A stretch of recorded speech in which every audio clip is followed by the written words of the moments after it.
Xayrli kun barchaga. Qizlar, navbatdagi yetib kelgan tovarlarimiz obzorlarini boshlaymiz.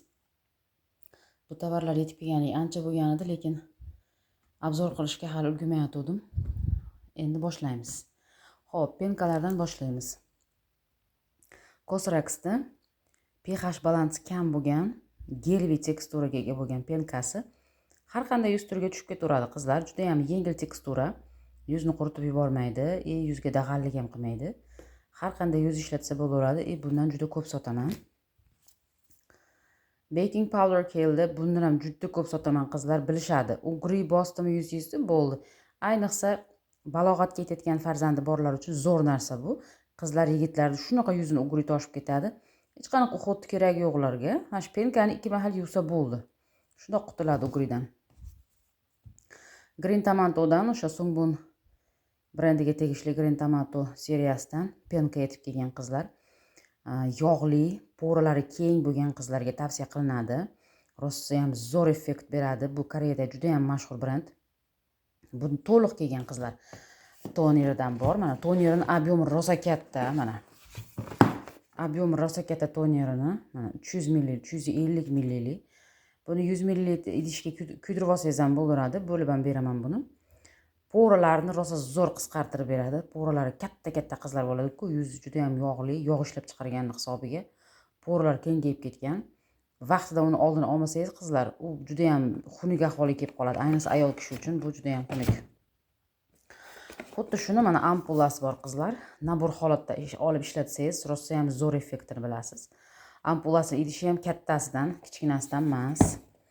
Cosrx brendidan toner yetib keldi qizlar.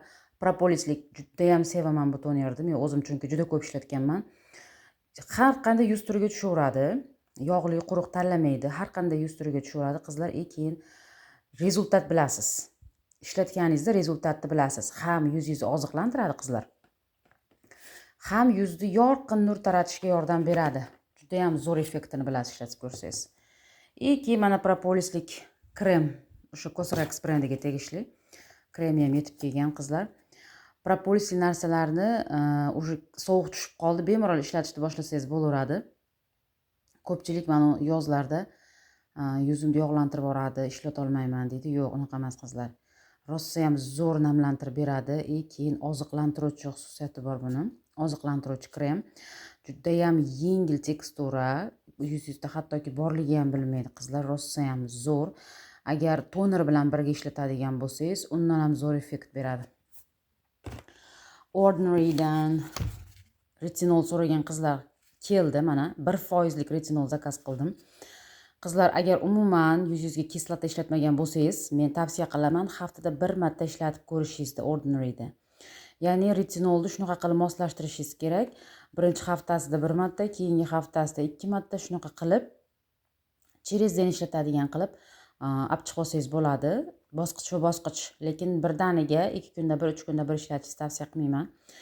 Sovuq tushdi qizlar, bemalol kechqurun retinoldan foydalansangiz bo'laveradi. Buning xususiyati nima?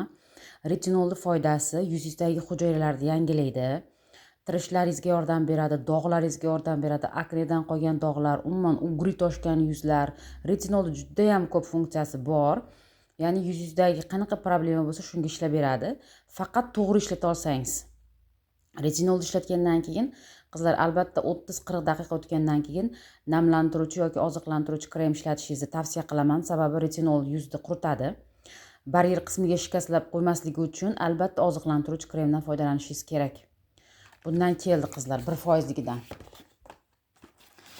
Keyin mana Lagomda mild moisture krem tugagan edi, ya'ni dozatorlik. Yumshoq namlantiruvchi kremidan qolmagan edi, bundan keldi. Ba'zida 2 dona qolgan ekan, shuni bo'lsa ham sotib oldim qizlar. Buni funksiyasi ishlatganlar juda ham zo'r o'tib berishadi. Juda ham yengil tekstura, kunduzi ham kechqurun ham ishlatsangiz bo'laveradigan. Juda ham bezarar, allergiya chaqirmaydi. Yuzingizga zo'r tushadi. Dr. Circle'dan probiotikli toner zakaz qildim qizlar, bundan qolmagan edi.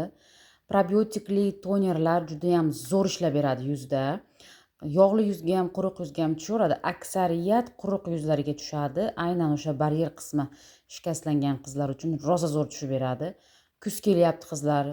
ko'pchilikda terisi qurishni boshlaydi, haligi oziqasirab qoladi. Shuning uchun probiotikli narsalar ishlatishingizni tavsiya qilaman. Buni ham obyomi katta qizlar, 300 ml anchaga yetadi. Sizga bir 2 yilga xizmat qilib beradi. By Western'dan Bakacholi krem zakaz qilganman qizlar. Bakachol nima? Bakachol bu retinoldan yengil variant. Retinol ishlatganini qo'rqayotgan qizlar bo'lsa, mana shunaqa Bakacholi krem ishlatishingizni tavsiya qilaman. Vitamin Ali, tarkibida vitamin A bor. Bu kechqurunga mo'ljallangan tungi krem. Bakachol retinoldan yengilroq variant bo'lganligi uchun uni haftada bir marta emas, haftada 2 marta ishlatib sinab ko'rsangiz bo'laveradi. Keyin doimiy ishlatishga o'tib olsangiz bo'laveradi. Bu rosa ham zo'r, bu ham xuddi o'sha hujayralarni yangilashga yordam beradi. Tirishlar, aknedan qolgan dog'lar, umuman dog'larga yordam beradi. Juda ham zo'r narsa. Birinchi Bakachol ishlatib turib, keyin retinolga yuzingizni o'rgatsangiz ham rosa zo'r bo'ladi.